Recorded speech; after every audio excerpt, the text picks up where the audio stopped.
السلام علیکم ورحمۃ اللہ وبرکاتہ۔ خبردار، لوگوں میں سب سے اچھا وہ ہے جسے غصہ دیر میں آئے اور پہلے ٹھنڈا ہو جائے، اور اسی طرح سے لوگوں میں برا وہ آدمی ہے کہ جسے جلدی غصہ آئے اور بہت دیر میں ٹھنڈا ہو۔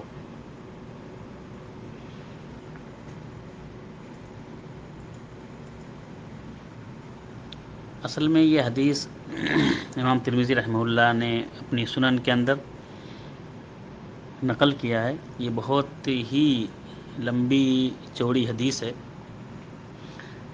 تقریباً ایک صفحہ سے زیادہ کی۔ تو اگر میں اس پوری حدیث کا عربی عبارت پڑھ کے اس کا ترجمہ کروں گا تو بہت زیادہ ٹائم لگے گا۔ اس کے لیے میں مناسب سمجھتا ہوں کہ خالی اس حدیث کا ترجمہ میں آپ کے سامنے بیان کر دوں، پوری حدیث کا۔ ابو سعید خدری رضی اللہ تعالی عنہ کہتے ہیں کہ ایک دن رسول اللہ صلی اللہ علیہ وسلم نے ہمیں عصر کے کچھ دیر پہلے عصر کی نماز پڑھائی، پھر خطبہ دینے کھڑے ہوئے، اور آپ نے قیامت تک ہونے والی تمام چیزوں کے بارے میں ہمیں خبر دی، پیشین گوئیاں کی۔ اللہ کے نبی صلی اللہ علیہ وسلم نے قیامت تک ہونے والی تمام چیزوں کے بارے میں۔ یاد رکھنے والوں نے اسے یاد رکھا اور بھولنے والوں نے اسے بھلا دیا۔ حفظہ من حفظ ونسیہ من نسیہ۔ آپ نے جو باتیں بیان فرمائیں ان میں سے ایک بات یہ بھی تھی کہ دنیا میٹھی ہے اور سرسبز ہے، اللہ تعالیٰ تمہیں اس میں خلیفہ بنائے گا، پھر دیکھے گا کہ تم کیسا عمل کرتے ہو۔ خبردار، دنیا سے اور عورتوں سے بچ کے رہو۔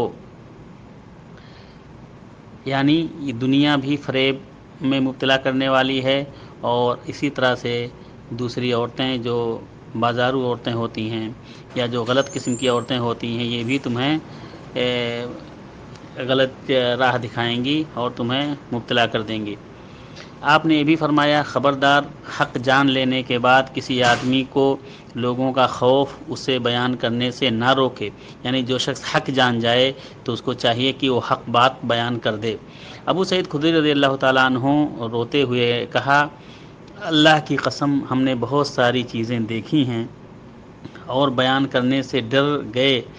آپ نے یہ بھی بیان فرمایا، خبردار، قیامت کے دن ہر وعدہ یا عہد توڑنے والے کے لیے اس کے عہد توڑنے کے مطابق ایک جھنڈا ہوگا، اور امام عام کے عہد توڑنے سے بڑھ کر کوئی عہد توڑنا نہیں ہے۔ اس عہد کے توڑنے والے کا جھنڈا اس کے سرین کے پاس نصب کیا جائے گا۔ اس دن کی جو باتیں ہمیں یاد رہیں ان میں سے ایک بات یہ بھی تھی، جان لو انسان مختلف درجہ کے پیدا کیے گئے ہیں۔ کچھ لوگ پیدائشی مومن ہوتے ہیں، مومن بن کر زندگی گزارتے ہیں اور ایمان کی حالت میں دنیا سے رخصت ہوتے ہیں۔ کچھ لوگ کافر پیدا ہوتے ہیں، کافر بن کر زندگی گزارتے ہیں اور کفر کی حالت ہی میں مرتے ہیں۔ کچھ لوگ مومن پیدا ہوتے ہیں، مومن بن کر زندگی گزارتے ہیں اور کفر کی حالت میں ان کی موت آتی ہے۔ کچھ لوگ کافر پیدا ہوتے ہیں، کافر بن کر زندہ رہتے ہیں اور ایمان کی حالت میں ان کی موت آتی ہے۔ کچھ لوگوں کو غصہ دیر سے آتا ہے اور جلد ٹھنڈا ہو جاتا ہے۔ کچھ لوگوں کو غصہ جلد آتا ہے اور دیر سے ٹھنڈا ہوتا ہے۔ یہ دونوں برابر ہیں، جان لو۔ کچھ لوگ ایسے ہیں جنہیں جلد غصہ آتا ہے اور دیر سے ٹھنڈا ہوتا ہے، جان لو ان میں سب سے بہتر وہ ہے جو دیر سے غصہ ہوتے ہیں اور جلد ٹھنڈے ہو جاتے ہیں، اور سب سے برے وہ ہیں جو جلد غصہ ہوتے ہیں اور دیر سے ٹھنڈے ہوتے ہیں۔ جان لو کچھ لوگ اچھے ڈھنگ سے قرض ادا کرتے ہیں، اچھے ڈھنگ سے قرض وصولی کرتے ہیں۔ کچھ لوگ بدسلوکی سے قرض ادا کرتے ہیں اور بدسلوکی سے وصولی کرتے ہیں۔ جان لو ان میں سب سے اچھا وہ ہے جو اچھے ڈھنگ سے قرض ادا کرتا ہے اور اچھے ڈھنگ سے وصول کرتا ہے۔ جان لو غصہ انسان کے دل میں ایک چنگاری ہے، کیا تم غصہ ہونے والے کی آنکھوں کی سرخی اور اس کی گردن کی رگوں کو پھولتے ہوئے نہیں دیکھتے؟ لہٰذا جس شخص کو غصہ کا احساس ہو وہ زمین سے چپک جائے۔ ابو سعید خدری رضی اللہ تعالیٰ عنہ کہتے ہیں، ہم لوگ سورج کی طرف مڑ کر دیکھنے لگے کہ کیا ابھی ڈوبنے میں کچھ باقی ہے؟ رسول اللہ صلی اللہ علیہ وسلم نے فرمایا، جان لو دنیا کے گزرے ہوئے حصے کی بنسبت اب جو حصہ باقی ہے وہ اتنا ہی ہے جتنا